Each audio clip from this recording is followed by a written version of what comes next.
21절 제가 먼저 읽겠습니다. 옛사람에게 말한 바 살인치 말라. 누구든지 살인하면 심판을 받게 되리라 하였다는 것을 너희가 들었으나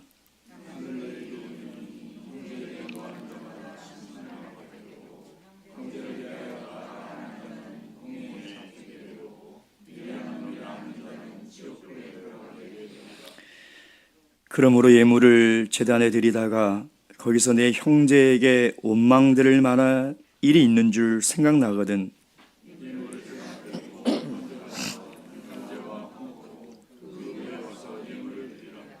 너를 송사하는 자와 함께 길에 있을 때에 급히 사화하라. 그 송사하는 자가 너를 재판관에 내어주고 재판관이 관예에게 내어주어 옥에 가둘까 염려하라. 진실로 내게 이르노니 내가 홀이라도 남김없이 다 갚기 전에는 결단코 거기서 나오지 못하리라. 아멘. 제가 2주간의 연총 회의를 마치고 이제 말레이시아에서 귀국을 하기 위해서 자카르타 공항에 도착을 했습니다. 귀국 항공편은 저녁 10시 반 현지 시간으로, 우리나라 시간으로는 새벽 12시 반의 비행기였습니다. 우리 2주 동안 지칠 대로 지친 그 몸을 이끌고 집으로 간다는 생각에 너무나 마음이 좋고 또 기대가 돼서, 원래 이렇게 비행기를 기다리는 게 굉장히 지루하지 않습니까? 한 130명 정도 되는 각국의 대표들과 또 위원들이 이제 공항에 도착을 하는 시간이 다 다르고 또 출발 시간이 다 다른데, 그 많은 인원들을 영접하고 환송하는 그 일이 사실 보통이 아니거든요. 인도네시아 성도님들이 다 개인적인 차를 다 동원해서 저희가 입국할 때도 맞아주시고 또 출국할 때도 그 늦은 시간에 다 오셔가지고 저희들의 수속 절차를 다 밟아주시고, 또 저희들은 그게 너무 미안해서 빨리 들어가서 거기 안에서 식사를 하겠다라고 해도 한사코 여기서 꼭 함께 저녁을 먹고 시간이 되면 들어가라. 그 긴 시간을 이제 인도네시아 성도님들과 함께 있다가 들어가게 이제 되었는데요. 참 오늘날부터 돌아가는 날까지 그 진심 어린 미소, 그리고 진정한 사랑, 참 그것을 잊을 수가 없는 것 같아요. 너무나 그런 감사한 마음을 안고 이제 그 검사대를 이렇게 통과를 해서 출국 그 심사대에 이제 도착을 했는데요. 출국을 하려면은 여권도 있어야 되고 비행기 티켓도 있어야 되고 또 이번에 새롭게 준비해야 되는 것이 있더라고요. 도착 비자라고 해서 전자 비자, 우리나라도 코로나 기간에 그것을 새로 이렇게 만들어서 그게 있어야지만이 입국을 하게 되고 또 출국을 하게 되는 이제 그런 상황이었습니다. 한국에 있을 때 그 공지 내용을 받아서 이제 다운을 받아서 스마트폰에 넣고 그렇게 해도 유효하다. 프린트를 해도 되고 또 다운을 받아서 스마트폰에 들고 있어도 된다. 그래서 저는 이제 스마트폰에 다운도 받고 또 출력도 해서 가지고 있었죠. 입국할 때는 스마트폰으로 다 확인을 하고 접종 증명서도 다 스마트폰으로 확인하고 도착 비자도 하고 다 인도네시아 정부가 요구하는 모든 어플을 다 깔고 다 했었습니다. 근데 출국 심사대 딱 썼는데 우리 일행 중에 한 분이 그 앞에서 이렇게 실갱이를 벌이고 있는 거예요. 못 나가고. 그래서 뭔가 싶어서 가봤더니 그 검사 직원이 하는 말이 스마트폰으로 된 것은 안 된다는 겁니다. 나갈 수가 없다는 거예요. 그래서 너무나 황당해서, 아니 분명히 인도네시아 정부에서 스마트폰에 다운을 받아도 되고 출력을 해도 되는데 우리 입국할 때는 전혀 문제가 없었는데 왜 출국할 때 안 된다는 거냐. 근데 스탬프를 들어서 스탬프를 어디다 찍어주냐, 스크린에 찍어줄까? 그러는 거예요. 그 너무나 좀 답답하고 황당하고 시간은 늦었고 몸은 지치고 이걸 어떻게 해야 되나. 그래서 제가 이걸 그러면 어디 가서 프린트를 할 수 있냐 알려달라. 다시 나가라는 겁니다. 나가게 되면 굉장히 그 과정이 복잡하거든요. 근데 저쪽 그 다음 번호에 우리 일행이 줄 서 있었는데 거기서 그러는 거예요. 여기는 스마트폰으로 통과가 됐는데요? 그러는 거예요. 그러니까 저는 이제 종이로 가져왔기 때문에 스탬프를 찍었는데 이제 우리 일행 한 분이 못 나가고 계신 거죠. 그러니까 가서 제가 따졌어요. 아니 저기는 되는데 왜 당신은 안 되냐. 그랬더니 이 사람이 일어나서 저쪽에 있는 직원의 이름을 부르면서 해주지 말라는 제스처를 취하는 거예요. 그러니까 제가 너무나 황당하고 이걸 한 사람이라도 못 나가게 되면 굉장히 복잡해지는 그런 상황이 되는데 사실 그 전에 어떤 일이 있었냐면 이 미국 우리 주석군 총회장님이 한국에서 요구하는 전자비자를 준비를 못 해가지고 못 들어올 뻔했어요. 거기서 또 막 한참을 이제 해서 기적적으로 이제 저희들과 합류를 했는데 또 뭔가 문제가 생기니까 다들 이제 지쳐버리는 거죠. 아니 근데 이게 안 된다고 하니 그래서 제가 그러면은 저쪽 가서 하십시오 라고 해서 이제 들려보내고 저는 끝까지 마지막 남아서 마지막까지 다 들어가는 것을 확인을 해야 되기 때문에 근데 그쪽에서 통과해서 들어간 거예요. 그래서 제가 너무나 황당하고 화가 나가지고 한번 째려보고 이렇게 나갔어요 제가. 예. 나갔는데 거기서 또 어떤 한 목사님이 그런 얘기를 하는 거예요. 그 안전 검사대에서 자기가 걸렸다는 거예요. 뭘 걸렸습니까? 그랬더니 그 인도네시아 교회에서 그 교회 기념품, 헌당 기념품을 이렇게 나무로 이렇게 조각해서 만든 걸 주셨어요. 그걸 다 가지고 있었거든요. 우리는 다 아무 문제 없이 통과됐는데 왜 목사님만 걸렸어요? 그랬더니 돈을 달라더라는 거예요. 그러니까 고민을 했대요. 그냥 버리라고 할까? 돈을 줄까? 근데 이제 우리 인도네시아 교회 성도님들이 정성으로 주신 건데 가지고 와야 되겠다는 생각에 돈을 줬다는 거예요. 더 제가 화가 나가지고 막 씩씩거리면서 아니 인도네시아 국가가 아직까지 이렇게 후진적인 이런 나라였는가? 하면서 막 화가 나가지고 막 씩씩거리면서 이렇게 비행기에 딱 탔어요. 그래서 태블릿에 이제 그 설교 준비를 하려고 했던 그 자료들이 다 있잖아요. 딱 마태복음 5장을 읽는데 너무 부끄러운 거예요, 제 모습이. 내가 물론 그 사람에게 직접적으로 화를 내지는 않았지만 이게 그렇게까지 화를 낼 일인가? 또 나의 이런 모습을 하나님께서 어떻게 보셨을까? 분명히 바리새인과 서기관의 의보다 더 나은 의를 가지고 살아가라고 하셨는데 나는 왜 이게 안 될까?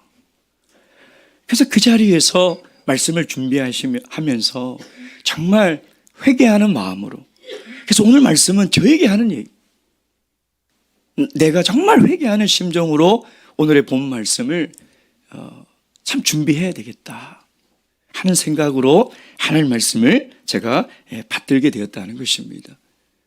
오늘부터 이제 이어지는 그 예수님의 구체적인 바리새인의 의보다 더 나은 의가 무엇인가를 실질적으로 얘기하는데 오늘 첫 제목이 사실은 분노에 관한 화에 대한 얘기를 하고 계시는 거거든요.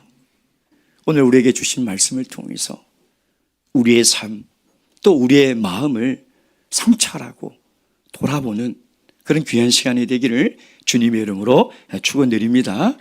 자, 오늘은 이제 7장까지 이어지는 이 예수님의 이 구체적인 이 말씀인데 어떻게 보면은 이 전체의 말씀을 좀 한번 정리를 하고 저희들이 진행을 하는 것이 좋겠다라는 생각이 들었습니다. 첫째는 이 율법의 반포자가 누군가를 다시 한번 우리가 좀 봐야 되는데요. 5장 21절부터 7장까지 이 전체의 내용은 어떻게 시작되냐면 이제 5장의 이 산상수훈의 개론인 팔복의 말씀을 통해서 그리스도인이라는 것은 본질적인 변화를 가져온 사람이다. 그래서 그리스도인이 되었다는 것은 성품이 완전히 변화가 되었다. 그 존재가 그리스도인이다 라고 예수님은 이야기를 하면서 이 그리스도인이 세상에 살아가는 기능과 목적이 뭐냐? 그것은 바로 세상의 소금과 빛이라는 것이죠. 그것이 그리스도인이 살아가는 이 세상의 삶의 목적이며 이 세상에 존재해야 되는 이유다. 그렇다면 세상의 소금과 빛으로 살아가는 구체적인 것이 뭐냐? 바로 바리새인과 서기관보다 더 나은 의를 이루며 살아가라는 거예요. 21절부터 7장 끝절까지가 그 의가 무엇인지를 구체적으로, 그러니까 바리새인이 지키는 그 의가 무엇이 문제고 무엇이 잘못됐으며 지금 예수님이 우리 모든 그리스도인에게 요구하는 그 서기관과 바리새인보다 더 나은 의가 구체적으로 무엇인지를 우리에게 밝히고 있다는 것이죠. 왜냐하면 지금 예수님의 이 말씀을 듣는 모든 유대인들은 율법의 관점으로 이 말씀을 들을 수밖에 없어요. 왜? 그들은 율법을 받았고 어릴 때부터 율법을 들었고 율법을 배웠으며 율법이라는 그 딱 가치관을 가지고 있어요.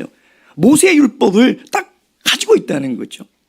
그래서 예수님이 하시는 이 말씀을 그 모세의 율법의 관점으로 듣고 해석할 수밖에 없다는 거예요. 그래서 예수님은 율법과 자신과의 관계가 무엇인지를 구체적으로 설명을 하고 있는 거거든요.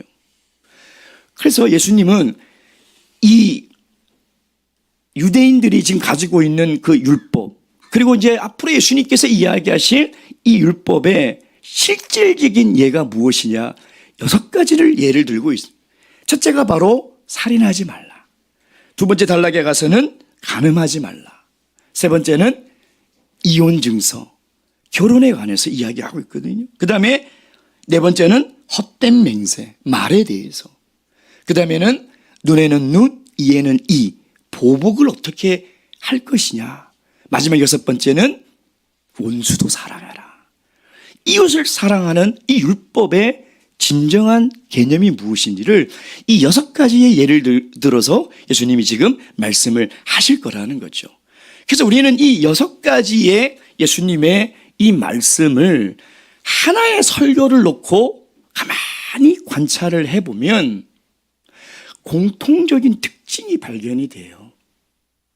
그 첫 번째가 뭐냐면 형식이 똑같이 반복이 되고 있다는 것을 우리가 찾아볼 수 있다는 것이죠.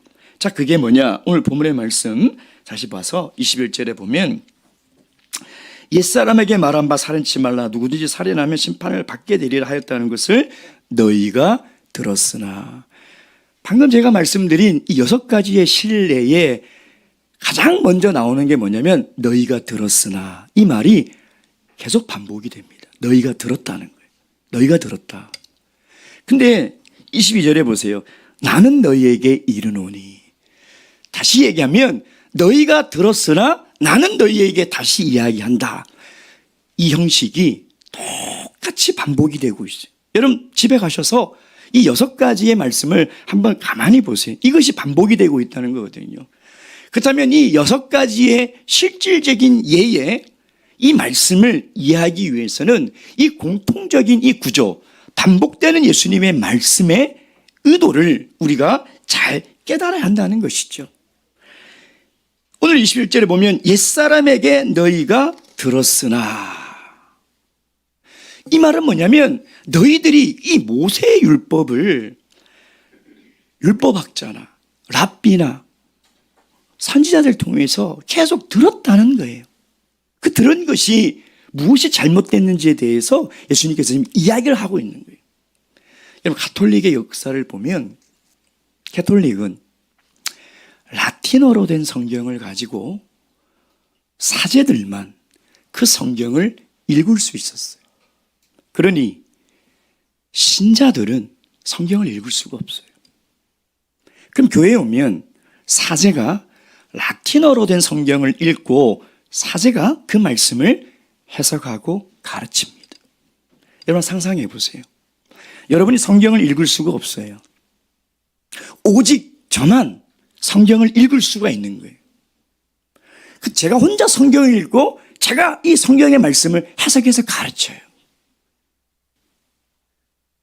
유대인들은요, 바벨론에 70년 동안 포로로 잡혀서 생활하다가 돌아와서는요, 자기 나라 말을 잃어버렸어요.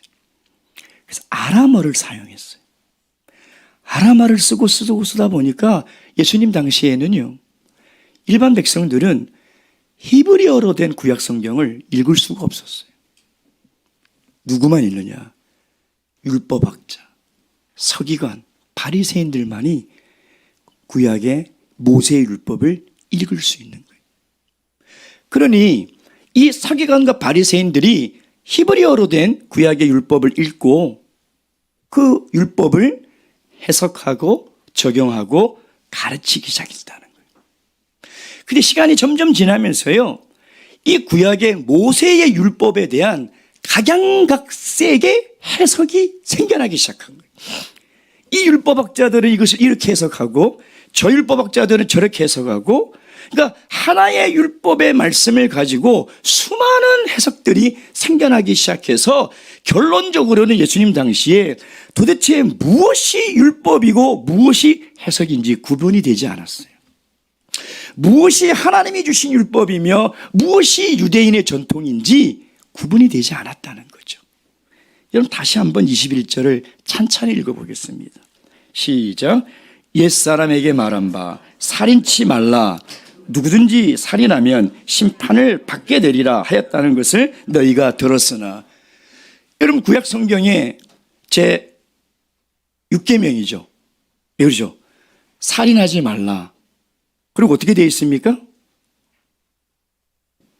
하나님이 모세를 통해서 주신 율법은 어떻게 되어 있어요? 살인하지 말라. 끝이에요. 없어요. 그 뒤에 내용이 없다니까요. 근데 살인하지 말라라는 모세의 율법을 어떻게 해석했어요? 어떻게 해석했습니까? 살인하면 심판을 받게 되리라 라고 해석을 넣은 거예요. 해석을. 여기의 심판은 하나님의 심판을 얘기하는 것이 아닙니다. 여기의 심판은 크리시스라는 단어를 썼는데 이건 뭐냐면 팔레스타인 땅에 있는 지방 재판소를 얘기하는 거예요. 지방 재판소. 다시 얘기하면 하나님은 살인치 말라. 이건 하나님이 우리에게 주신 엄중한 명령이에요. 살인하면 반드시 하나님의 심판을 받아요. 근데 율법학자들이 이 계명의 말씀을 어떻게 해석했어요? 살인하면 사법적 심판을 받는다. 하나님이 주신 율법의 권위를 더 어떻게 해요? 격화시킨 거죠. 감옥에 간다는 거예요.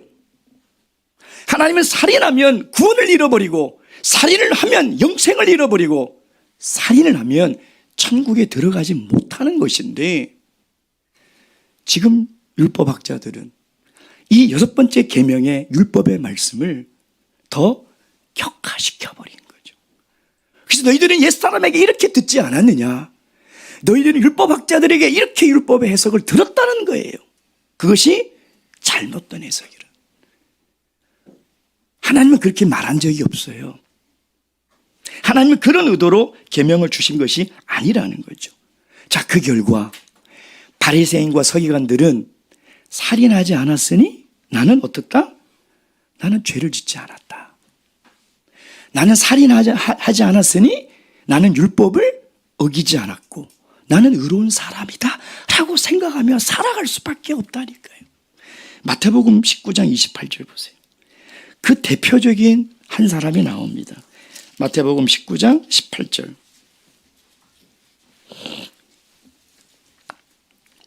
18절, 19절, 20절. 다 함께 읽겠습니다. 18절에서 20절 시작.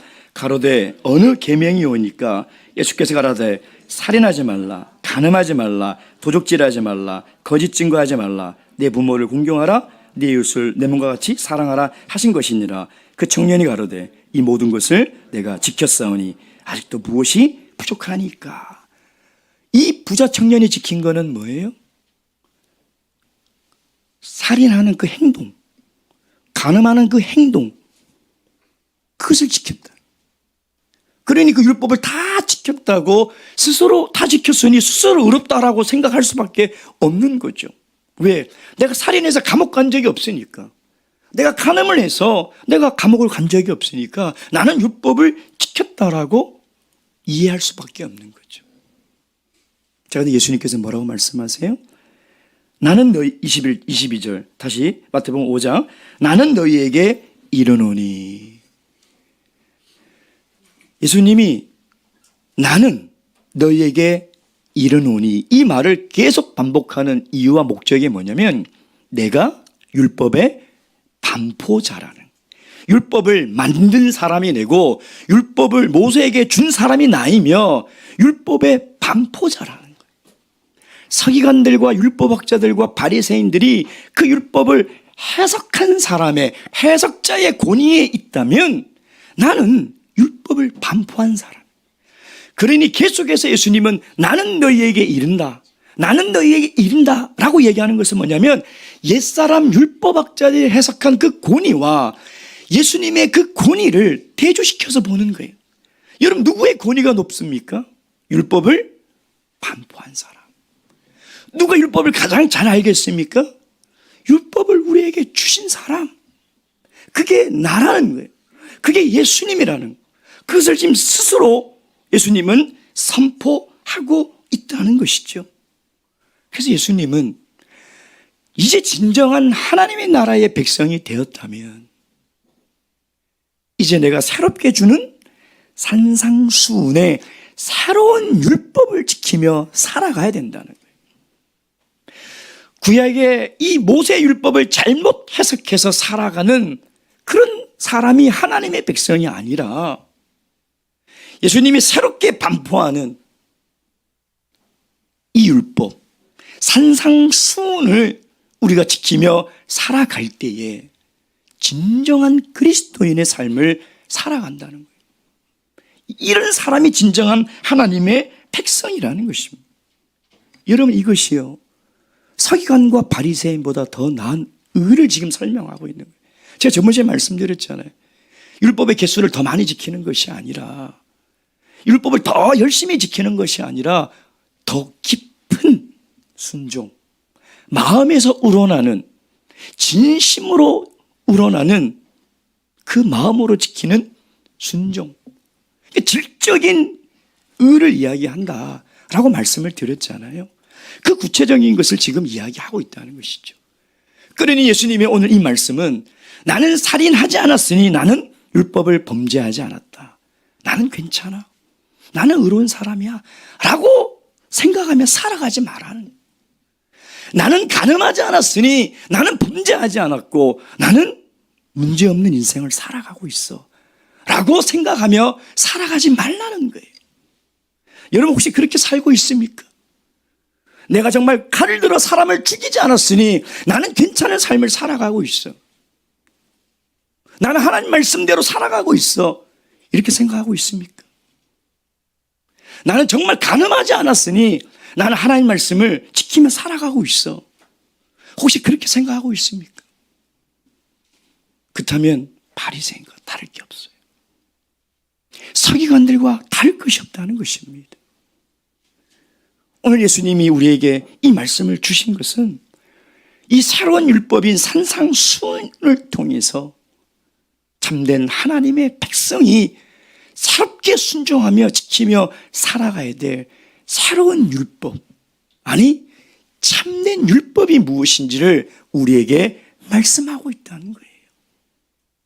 이것을 우리가 알고 앞으로 7장까지 계속 이어지는 이 예수님이 왜 이런 말씀을 하시는지를 우리가 이해하고 깨닫고 순종하며 살아가시길 주님의 이름으로 축원드립니다. 두 번째는 율법의 참된 의미가 뭔지를 예수님께서 보여주시고 말씀하고 있다는 거죠. 그러니까 옛사람은 이렇게 말했으니 이 말은 뭐예요? 바리새인과 서기관들의 율법의 해석과 적용이 틀렸다는 거예요. 이렇게 말했잖아. 근데 이거 잘못됐다는 거예요. 이 틀렸다는 거예요. 이게. 예. 율법의 참된 의미를 모르고 있다는 거예요. 그래서 예수님께서 나는 이렇게 얘기한다. 율법의 참된 의미가 무엇인지를 예수님이 지금 설명하고 있는 거죠. 그 첫 번째가 뭐냐면 율법은 자구, 문자보다 그 율법의 정신이 더 중요하다는 거예요. 율법의 문자가 중요한 게 아니에요. 그 율법에 담긴 정신, 그 의미가 중요한 거라는 것이죠.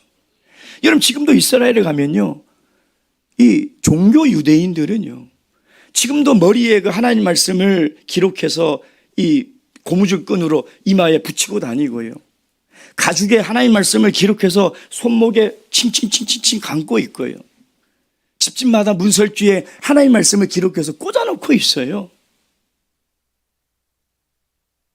하나님이 그러라고 주신 것이 아니라니까요.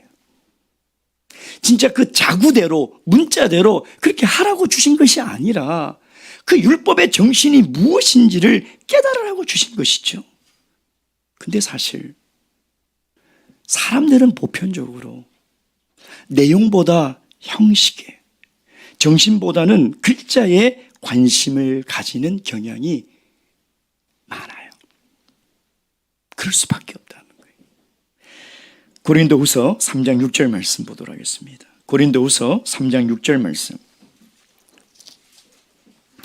고린도후서 3장 6절 말씀입니다. 고린도후서 3장 6절 말씀 함께 읽겠습니다. 시작. 저가 또 우리로 새 언약의 일꾼이 되기에 만족해 하셨으니 의문으로 하지 아니하고 오직 영으로 함이니 의문은 죽이는 것이요 영은 살리는 것임이니라. 의문은 문자를 얘기하는 거예요. 율법의 자구를 얘기하는 거예요. 그러니까 율법의 문자대로 얽매여서 살아가면 그 율법이 우리를 죽인다는 거예요. 율법으로는 살 자가 없어요. 율법으로 어떻게 삽니까? 오직 그 영만이 우리를 살린다는 거죠. 그 정신이, 그 율법의 정신이 우리를 살린다는 거예요.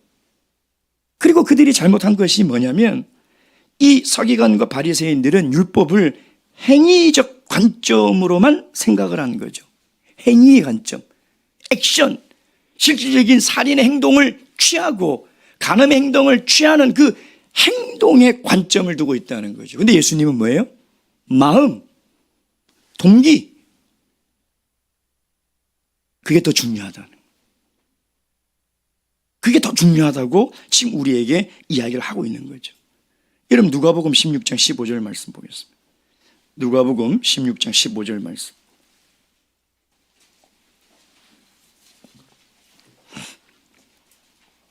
누가복음 16장 15절 말씀 다 함께 읽겠습니다. 시작. 예수께서 이르시되 너희는 사람 앞에서 스스로 옳다 하는 자이나 너희 마음을 하나님께서 아시나니 사람 중에 높임을 받는 그것은 하나님 앞에 미움을 받는 것이니라. 여러분, 그들의 신앙적 행위는 수많은 사람들의 칭찬을 듣는 행동이에요. 그들처럼 안식일을 열심히 지키는 사람이 어디 있으며 금식하고 구제하고 기도하는 사람이 어디 있냐 이 말이에요. 그것으로 칭찬받고 인정을 받아요. 근데 그 마음은, 그 정신은 하나님께 미움을 받는, 여러분, 정말 하나님께서 기뻐하시는, 하나님께서 인정하시는 참된 하나님의 백성이 되려면 나타나는 행위가 중요한 것이 아니라, 물론 이것도 중요하죠.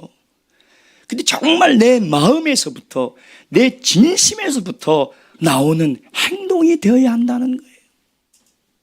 행동은 그럴싸하게 살아가면서 마음은 그렇지 않을 때 하나님은 그런 그리스도인을 미워한다. 그런 하나님의 백성을 인정하지 않는다는 것이죠. 이제 우리가 앞으로 살펴보게 될 이 예수님의 실질적인 이 예를 통해서요, 정말 예수님이 얼마나 우리 마음의 동기와 우리 마음을 중요하게 생각하는지, 그것이 죄의 기준인지를 우리가 함께 살펴나가면서 정말 하나님 우리에게 주신 율법의 참된 의미가 무엇인지를 잘 깨달아 하나님이 기뻐하시는 그리스도인이 다 되시길 주님의 이름으로 축원드립니다. 마지막 세 번째, 이 율법의 참된 목적이 무엇이냐는 것이죠. 율법을 우리에게 주신 참된 목적.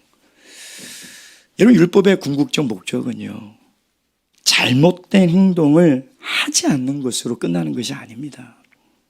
살인하지 말라, 그럼 살인 안 하고, 간음하지 말라, 간음 안 하고, 도적질하지 말라, 그래 도적질 안 하고, 그걸 끝나는 게 아니에요.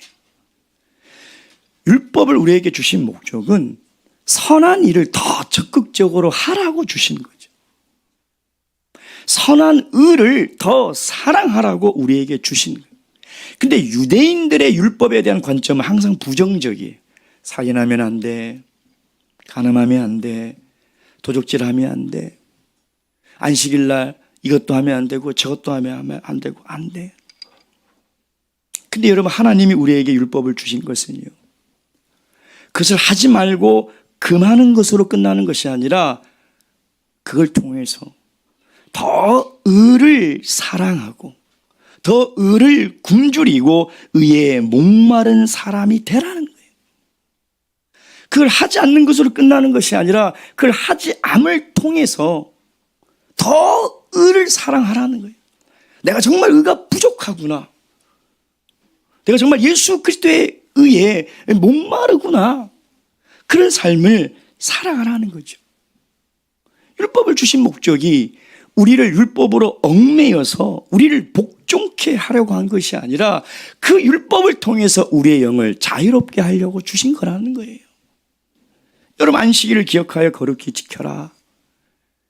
여러분, 안식일을 지키며 살아가는 것이요, 어떤 사람에게는 즐거운 이 날이 되는 사람이 있는가 하면 어떤 사람에게는요, 힘들어하는 사람들이 있어요. 안식일 지키는 것이. 일주일을 다 써도 세상의 경쟁에서 살아날까 말까 하는 이 시대에 어떻게 하루를 다 쉴 수 있냐. 만나야 될 사람도 못 만나고 해야 될 일도 못하고 가야 될 것도 못 가니, 그러니 안식일이 부담이 되는 거예요. 그래서 안식일날 어디 가는 것이 양심에 찔리고, 안식일날 다른 일을 하는 것이 마음에 자꾸 찔리는 거예요. 부담이 되는 거예요. 마치 안식일이 하나님이 우리를 막 얽매여서 안식일날 이것도 못하고 저것도 못하고 이것 하면 안 되고 저것 하면 안 되기 위해서 만들어 놓은 것처럼 우리 스스로도 모르게 안식일에 대한 관념이 부정적으로 변해가요. 부정적으로 변해가요. 하나님이 우리에게 안식일 주신 것은요, 복을 주시기 위해서 주신 거예요. 우리의 영혼이 더 자유로워지고 더 천국의 소망을 더 붙들고 살아가라고 주신 기쁨의 날이라는 겁니다. 저희 교회 성도님 중에 용인에서부터 1시간이 걸려서 안식일 예배를 오시는 부부가 있죠. 신앙생활 시작하신 지 얼마 되지 않아서 제가 늘 참 기도하는 가운데 걱정이 돼요. 여러분, 신앙이 있는 사람들도 그 1시간 거리를 매주 안식일을 온다는 것이 쉬운 일입니까? 쉬운 일이 아니에요. 그래서 제가 어느 날 걱정이 되기도 하고 너무 기특하기도 하고 해서 여쭤봤어요. 그랬더니요, 정말 행복한 웃음을 띠면서 그 1시간 오는 그 길이 너무 즐겁대요. 이런 분이 안식일이 즐겁지 않겠습니까? 그 1시간 오는 그 길이 그렇게 행복하고 즐거웠는데 안식일을 지키는 것이 뭐가 부담이 되겠냐 이 말이에요.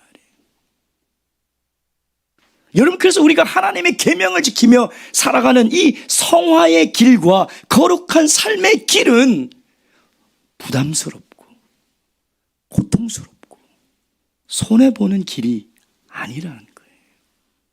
오히려 그 계명을 지키며 살아가면 살아갈수록 내 영이 자유를 얻고 오히려 내 삶이 더 평온함을 얻는다는 거예요.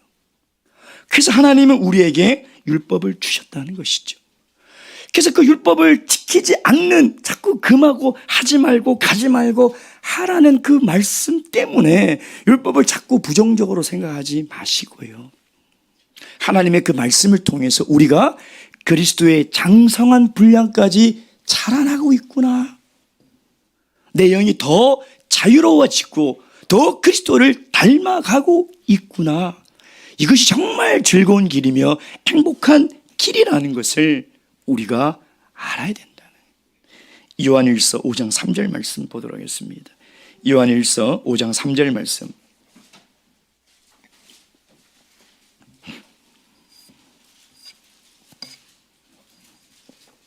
요한일서 5장 3절 말씀 다 함께 읽겠습니다. 시작. 하나님을 사랑하는 것은 이것이니 우리가 그의 계명들을 지키는 것이라. 그의 계명들은 무거운 것이 아니로다. 아멘. 우리는 서기관과 바리새인들이 율법을 부정적으로 해석해서 무거운 짐이라고 생각한 것처럼요. 앞으로 산상수훈을 우리가 이제 해석하게 될 건데 그들이 생각하는 율법보다 훨씬 더 무겁게 느껴집니다. 훨씬 더. 근데 그것을 예수님이 우리를 더 힘들게 하려고 하는 무거운 짐이라고 생각한다면 서기관과 바리새인들이 하나님의 율법을 잘못 해석해서 잘못된 신앙으로 살아갔던 것처럼 우리도 산상수훈을 잘못 해석하고 잘못 적용해서 잘못된 신앙으로 살아갈 수밖에 없다는 거예요. 예수님이 이렇게 엄중하고 우리가 도저히 지킬 수 없을 것 같은 말씀을 주시는 이유는 우리를 더 힘들게 하려고 하는 것이 아니에요. 우리를 더 자유롭게 하려고, 우리를 더 행복하게 하려고. 반드시 그런 관점으로 예수님의 산상수훈을 읽어야 한다는 것입니다. 여러분 잊지 마셔야 돼요. 너희 의가 서기관과 바리새인들의 의보다 낫지 않으면